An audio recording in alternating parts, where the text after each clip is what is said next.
Hello friends, Tamil Nadu ration shop results இது வரைக்கும் 23 டிஸ்ட்ரிக்ஸ்க்கு release பண்ணியிருக்காங்க. பேலன்ஸ் இன்னும் 15 டிஸ்ட்ரிக்ஸ் இருக்குது. தமிழ்நாட்டில் பார்த்திங்கன்னா ஸ்டார்டிங்லேருந்தே ரேஷன் ஷாப் ரிசல்ட்ஸ் வந்துட்டு ரொம்ப டிலேவாக தான் இருந்தது. எந்த டிஸ்ட்ரிக்கும் விடாமல் இருந்தாங்க. அதுக்கப்புறம் இப்போ ரீசெண்டாக வந்துட்டு நமக்கு திருப்பத்தூரில் ஆரம்பித்து அப்படியே ஒரு வாரம் கழித்து திண்டுக்கல், அப்படியே ஒவ்வொரு வாரமாக கழித்து நமக்கு வீக்கெண்டில் ஒரு 4-3, வீக் டேஸில் 1-2, இப்போ ரீசெண்டாக ஒரு வாரம் முன்னாடி வெள்ளிக்கிழமை ஒரே நாளில் 4 டிஸ்ட்ரிக்கு, நீலகிரி, திருப்பூர், அதுக்கப்புறம் ஈரோடு, கன்னியாகுமரி இந்த மாதிரிலாம் வந்தது. அடுத்த நாள் ஒரு 3, புதுக்கோட்டை இந்த மாதிரிலாம் வந்தது. அதுக்கு அடுத்தடுத்து அப்படியே நமக்கு எல்லாமே டிஸ்ட்ரிக் சிவகங்கை லைனாக எல்லாமே வர ஆரம்பிச்சிது. 23 டிஸ்ட்ரிக் வரைக்கும் வந்திருக்கு. ஸோ இப்போ வீக் டேஸில் 1-2, வீக்கெண்டில் 1-2 வந்துக்கிட்டு இருக்குது. பேலன்ஸ் இன்னும் 15 டிஸ்ட்ரிக்ஸ் இருக்குது. ஸோ எப்போ வரும் அப்படின்னு சொல்லிட்டு எல்லாம் வெயிட் பண்ணிகிட்ருக்கீங்க. ஸோ இன்றைக்கி வந்து பார்த்திங்கன்னா நம்ம ரேஷன் ஷாப் ரிசல்ட்ஸுக்கு வெயிட் பண்ணுறவங்க 3 கேட்டகரியாக பிரிக்கலாம். ஒன்று வந்து இப்போ ரிசல்ட் வந்துட்டு செலக்ட் ஆகிட்டு அப்பாயின்மெண்ட் லெட்டர் வரல அப்படின்னு சொல்லிட்டு வெயிட் பண்ணிகிட்ருக்கவங்க. ரெண்டாவது வந்து ரிசல்ட் வந்து செலக்ட் ஆகாமல், ஸோ ப்ரோ என்ன பண்ணுறது, இப்போ செகண்ட் ரிசல்ட்ஸ் வருமா, இல்லை அடுத்த நோட்டிஃபிகேஷன் இந்த நவம்பர்லேயே வருமா, டிசம்பரில் இன்டர்வியூ வருமா அப்படின்னு சொல்லிட்டு கேட்டுட்ருக்கவங்க. மூணாவது வந்துட்டு ரிசல்ட்டே எங்கள் டிஸ்ட்ரிக்ஸில் ரிலீஸ் ஆகலை, செகண்ட் ரிசல்ட்ஸு அப்பாயின்மெண்ட் லெட்டர் பற்றி பேசிகிட்டு இருக்காங்கன்னு சொல்லிட்டு அந்த மாதிரி ரிசல்ட்டுக்கு வெயிட் பண்ணுறவங்க. அப்படி 3 கேட்டகரியாக பிரிக்கலாம். இப்போ வந்து பார்த்திங்கன்னா ரேஷன் ஷாப் ரிசல்ட்ஸ் வந்துட்டு செலக்ட் ஆகலை அப்படிங்கிறவங்க வந்துட்டு கவலைப்படாதீங்க, அடுத்த ஜாப் பார்த்துட்டு போங்க. செகண்ட் ரிசல்ட்ஸ் ஒன்று வரும்னு சொல்லிட்டு ஒவ்வொரு டிஸ்ட்ரிக்டாக சொல்லி கேட்குறீங்க, மென்ஷன் பண்ணி. அப்படிலாம் ஒன்று கிடையவே. நான் ஸ்டார்டிங்லேருந்து அதான் சொல்லிட்டுருக்கேன். ஸோ அப்படி ஒன்று வரவே வராது. நீங்கள் ராணிப்பேட்டையில் செகண்ட் வருமா, கிருஷ்ணகிரியில் செகண்ட் வருமா, திருநெல்வேலியில் வருமா, தூத்துக்குடியில் வருமானு எந்த டிஸ்ட்ரிக் கேட்டாலும் செகண்ட் ரிசல்ட்ஸ் வரும் அஃபிஷியலாக இருக்குது அப்படின்னா நான் இருக்குது, ஆடியோவில் சொன்னாங்க, இல்லை உண்மையிலே வரும்ன்றாங்க இந்த வாட்டி அப்படின்னு சொல்லிட்டு அஃபிஷியலாக இருந்தால் நான் கண்டிப்பாக சொல்லுவேன். அப்படி ஒன்று கிடையாது. அதெல்லாம் பொய்யான தகவல் தான். நீங்கள் எந்த யூடியூப் சேனலில் இல்லை உங்களுக்கு தெரிஞ்சவங்க யார் சொன்னாலும், உங்களுக்கு போஸ்ட்டில் வரும், மெயிலில் வரும், அந்த மாதிரிலாம் சொன்னாலும் அதெல்லாம் எதுவுமே கிடையாது. அஃபிஷியல் வெப்சைட்டில் ஒரு டிஸ்ட்ரிக்கு ஒரு தடவை தான் வரும், ஒரு கால் ஃபருக்கு. அதை நான் தெளிவாக சொல்லிட்டுருக்கேன். ஸோ நீங்கள் அடுத்த கட்ட மூவ் பார்த்துட்டு நகர்ந்து போகிறது பெஸ்ட்டு. அடுத்த நோட்டிஃபிகேஷன் நவம்பரில் வரும் அப்படிங்கிற அஃபிஷியல் நியூஸ் பேப்பர்லாம் வரும். வேகன்சிஸ் பொறுத்து தான் விடுவாங்க. ஸோ அது இப்படி விடுறாங்க அப்படின்னா நான் கண்டிப்பாக சொல்லுவேன். போன வாட்டி வந்து பார்த்திங்கன்னா எல்லா டிஸ்ட்ரிக்ஸும் கொஞ்சம் டிலேவாக வந்தது. ஆனால் டக்குன்னு ரொம்ப லேட் ஆனாலும் ரிசல்ட்ஸ் விட ஆரம்பிச்சதுக்கப்புறம் இந்த வாட்டி விட போன வாட்டி சீக்கிரமே வந்துருச்சு. கள்ளக்குறிச்சி, விழுப்புரத்துக்கு மட்டும் நமக்கு சுப்ரீம் கோர்ட்டில் கேஸ் இருந்தனால, ஆல்ரெடி இருக்கவங்களுக்கு என்ன போஸ்டிங் போடலை அப்படிங்கிற அந்த கேஸ் போயிட்டு இருந்ததுனால, ஸோ அதை வந்துட்டு டிலே நிப்பாட்டி வச்சுருந்தாங்க. அதுக்கும் நம்ம ஆடியோஸ்லாம் போட்டோம். நம்ம அந்த சுப்ரீம் கோர்ட் கேஸ் இருக்க அந்த டீட்டெயில்ஸ் இதெல்லாம் கூட போட்டோம். ஸோ அந்த பெட்டிஷன் அந்த மாதிரி இதெல்லாம் நம்ம வீடியோ போட்டு அதுக்கப்புறம் எல்லாம் போட்டுட்டு இருந்தோம், வெயிட் பண்ணிட்டு இருந்தோம். அப்புறம் ரிசல்ட் அதை விட்டாங்க. அதுக்கப்புறம் கோஆப்ரேட்டிவ் எக்ஸாம் வந்தது, அது நடுவில் போச்சு. அதுக்கப்புறமேட்டு நமக்கு பேலன்ஸ் இருக்க எல்லா டிஸ்ட்ரிக்ஸுக்கும் நோட்டிஃபிகேஷன் விட்டு ஆரம்பித்தாங்க. ஆனால் ஒரு வருஷம் நடுவில் கேப் விழுந்துருச்சு. இப்போ கால்ஃபர் வந்து ஒரு வருஷம் தள்ளி 2 வருஷம் கழிச்சு தான் வந்தது. ஆனால் இந்த வாட்டி அப்படி இல்லை. எல்லா டிஸ்ட்ரிக்ஸும் ரிசல்ட்ஸ் போட்டால் கண்டிப்பாக வேகன்சிஸ் இருக்குது அப்படின்னா நமக்கு இந்த வாட்டியே நம்ம கால்ஃபர் பண்ணுவாங்க. அதை பற்றி நம்ம பேசுவோம். இப்போ செலக்ட் ஆகிட்டு அப்பாயின்மெண்ட் லெட்டர் வரல அப்படிங்கிறவங்க, இப்போ ஒரு டிஸ்ட்ரிக்டில் எல்லாருக்கும் வராமல் இல்லை. இப்போ ஒரு டிஸ்ட்ரிக் எடுத்துக்கிட்டிங்கன்னா நிறைய பேர் வந்திருக்கு, நிறைய பேருக்கு வரல, இல்லை ஒரு டிஸ்ட்ரிக்டில் யாருக்குமே வரல, 1 மாதம் ஆச்சு, இந்த மாதிரிலாம் நிறைய இருக்குது கம்ப்ளைண்ட்ஸு. ஆனால் உங்களுக்கு இப்போ அப்பாயின்மெண்ட் லெட்டர் வரலனா உங்களுக்கு மட்டும் வரல அப்படி கிடையாது, உங்கள் டிஸ்ட்ரிக்டில் நிறைய பேருக்கு வரல. அதுதான் நான் சொல்லுவேன். ஸோ கவலைப்படாதீங்க. அது வந்துட்டு அவங்க ப்ராசஸில் தான் லேட் ஆகுதே தவிர, நீங்கள் செலக்ட் ஆகிட்டீங்க, ஒன்ஸ் உங்கள் பேர் வந்துருச்சுன்னா நீங்கள் செலக்டட் தான். அதை நான் தெளிவாக சொல்லிக்கிறேன். நீங்கள் பயப்பட தேவையில்ல. நம்ம பேர் வந்துருச்சு, நம்ம அப்பாயின்மெண்ட் லெட்டர் வரலையே, 1 மாதம் ஆயிடுச்சேன்னு சொல்லிட்டு. அப்படி உங்களுக்கு ஒரு இது இல்லை அப்படின்னா, நீங்கள் டிஆர்பி ஆஃபீஸ் ஒவ்வொரு டிஸ்ட்ரிக்டில் இருக்குது, நீங்கள் நேரிலே போயிட்டு இந்த மாதிரி என் பேர் வந்திருக்கு, பிடிஎஃப்ல என் பேர் இருக்குது, லிஸ்ட்டில் நான் செலக்ட் ஆயிருக்கேன், இந்த டிஸ்ட்ரிக்டில் எனக்கு எப்போ வரும்னு சொல்லிட்டு நீங்கள் தாராளமாக கேட்கலாம். இப்போ ரீசெண்டாக வந்து பார்த்தீங்கன்னா, இப்போ இது வரைக்கும் வந்த ரிசல்ட்ஸில் இப்போ 23வது மாவட்டமாக இப்போ நாமக்கல் வந்துச்சு. அதில் மட்டும் ரிசல்ட்டோட பிடிஎஃப்ல ஒரு இது வந்து டிஃப்ரெண்ட்டாக இருந்துச்சு. அதை நான் வந்து வீடியோ இப்போ காலையில் போட்டிருந்தேன், நீங்கள் பார்த்தீங்கன்னா தெரியும். இல்லை நான் இப்போ அதை சொல்கிறேன் ஷார்ட்டாக. இந்த மாதிரி வந்துட்டு மேலே நமக்கு ஒரு பேராகிராஃப் கொடுப்பாங்க, கீழே நோட்டுன்னு ஒரு பேராகிராஃப் கொடுப்பாங்க. ஏன்னா இப்போ ரிசல்ட் வரப்போகிற டிஸ்ட்ரிக்ஸ்க்குலாம் இது ரொம்ப தேவைப்படும். நான் அதுக்காக தான் ஒவ்வொரு மாவட்டத்திலையுமே அந்த அப்ளிகேஷன் நம்பர் இருக்கா, டேட் ஆஃப் பர்த் இருக்கா, டேட் ஆஃப் பர்த் இல்லாமல் இருக்குதா, வித்தல் இருக்குதா, ப்ரொஃபஷனலி செலக்டட் இருக்குதா, பேக்லாக் வேகன்சி இருக்குதா, எல்லாமே இண்டிவிஜுவலாக ஒரு வீடியோ போடுவேன் அப்படின்னு சொல்கிறேன். ஏன்னா உங்கள் கொடுத்த பேராகிராஃபே கொடுத்தாலும் அதில் ஏதோ ஒரு டிஃப்ரென்ஸ் இருக்கும். அதுக்காக தான் நான் இண்டிவிஜுவலாக வீடியோ போட்டுட்ருக்கேன். ஓகே, அதில் என்ன சொல்லியிருந்தாங்க அப்படின்னா, இந்த மாதிரி வந்து பார்த்திங்கன்னா கீழே ஒரு பேராகிராஃபில் செலக்ட் ஆன மேலே இருக்கிற இப்போ சேல்ஸ்மேனாக மேலே இருக்கிற இப்போ ஒரு 126 பேர் அப்படின்னு வச்சுக்கோங்க ஒரு எக்ஸாம்பிளுக்கு.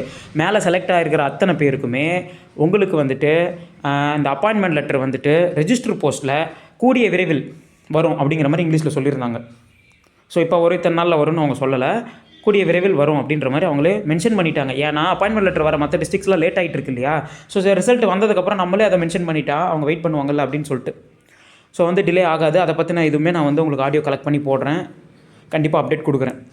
ரீசெண்டாக சப்ஸ்கிரைபர் ஒருத்தர் ஹெட் ஆஃபீஸ் ஜேஆர் ஆஃபீஸில் பேசின ஆடியோவில் என்ன சொல்லியிருந்தாங்க அப்படின்னா, இந்த மாதிரி வந்துட்டு சேலமுக்கும் சென்னைக்கு மட்டும் டிலே ஆகும். ஜூன் ஜூலைக்குள்ளே எல்லா டிஸ்ட்ரிக்ஸுமே ரிசல்ட்ஸ் வந்துடும். ஜூலை 15க்குள்ளேயே வந்துடும். அதுக்கப்புறம் ஜூலை 15லேருந்து 30க்குள்ளே அப்பாயின்மெண்ட் லெட்டர்ஸ் வராத டிஸ்ட்ரிக்ஸ் எல்லாமே அப்பாயின்மெண்ட் லெட்டர் கொடுத்துருவாங்க அப்படின்ற மாதிரி சொல்லியிருந்தார். சேலமுக்கு இன்றைக்கி நாளைக்குள்ளே வருங்கிற மாதிரி நிறைய பேர் கமெண்ட் பண்ணிங்க. வந்தால் சந்தோஷம் தான், நான் சொல்லலை வராதுன்னு.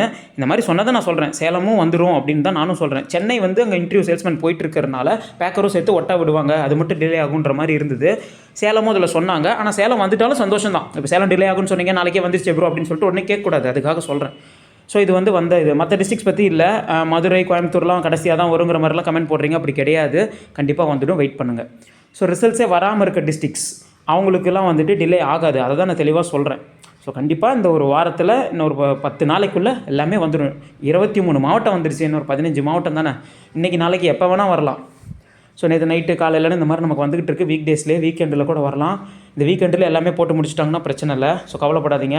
ரிசல்ட்ஸ் வராத டிஸ்ட்ரிக்ஸ் பற்றி கவலைப்படாதீங்க. நிறைய பேர் செலக்ட் ஆகிட்டேன் அப்படின்னு சொல்கிறது கங்க்ராச்சுலேஷன்ஸ். நிறைய பேர் செலக்ட் ஆகலை அப்படின்னு சொல்கிறீங்க.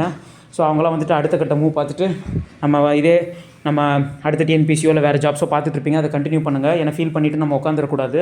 டக்குன்னு மூவ் ஆன் ஆகி போயிட்டே இருக்கணும். அதுதான் நான் தெளிவாக சொல்லுவேன்.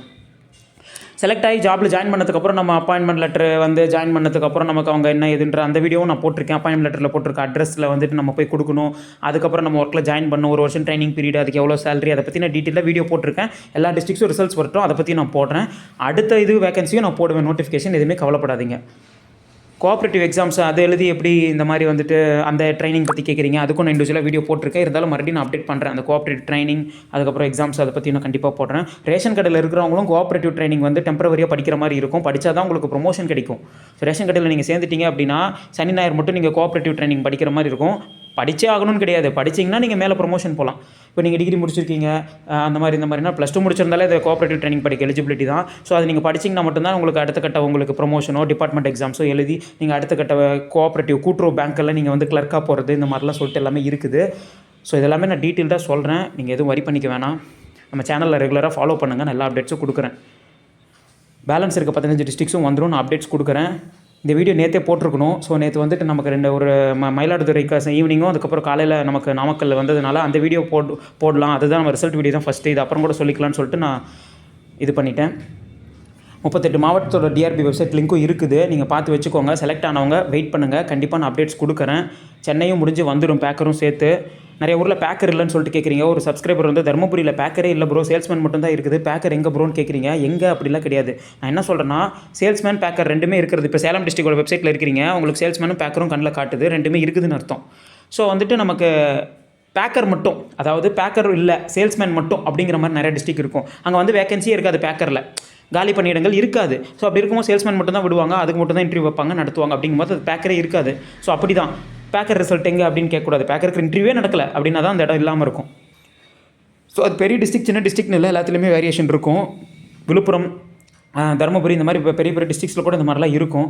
ஸோ வந்துட்டு அதை பற்றி ஒன்றும் வரி பண்ணிக்காதீங்க. ரெகுலராக நம்ம சேனலை ஃபாலோ பண்ணுங்கள். நான் எல்லா அப்டேட்ஸும் கொடுக்குறேன். உங்களுக்கு யூஸ்ஃபுல்லாக இருக்கும்னு நினைக்கிறேன். வேறு எதாவது டவுட்ஸ் இருந்தால் கமெண்ட்டில் கேளுங்க. மெயில் ஐடி வந்து டிஸ்கிரிப்ஷனில் இருக்குது. உங்களுக்கு எதாவது டவுட்ஸ்னால் நீங்கள் மெயில் பண்ணுங்கள், நான் ரிப்ளை பண்ணுறேன். ரெகுலராக நம்ம சேனலை ஃபாலோ பண்ணுங்கள். அடுத்த ரிசல்ட்ஸ் வந்தால் நான் அப்டேட் பண்ணுறேன். Thank you friends.